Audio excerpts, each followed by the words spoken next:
Hey guys, my name is Jennifer and I am the Media Events Coordinator for Read to Succeed. So, for our big payback program, we've decided we all would like to read a bit of poetry or a book and share it with our community. So, I've chosen to read a poem.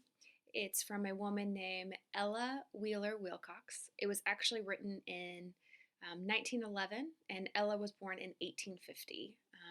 She has several poems. She was interested in spiritualism and just the written word in general. She wrote her first poem at the age of 8 and was already published before graduating high school, and she's actually from Connecticut. So, the poem I'm reading for you today is called The Word. The Word. Oh, a word is a gem, or a stone, or a song, or a flame, or a two-edged sword, or a rose in bloom, or a sweet perfume, or a drop of gall is a word. You may choose your word like a connoisseur and polish it up with art. But the word that sways and stirs and stays is the word that comes from the heart.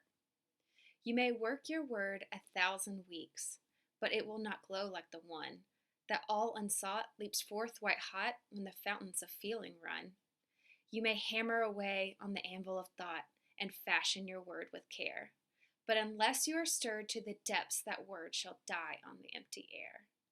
For the word that comes from the brain alone, alone to the brain will speed. But the word that sways and stirs and stays, oh, that is the word men heed. Thanks so much for watching, guys. Hope you enjoyed it.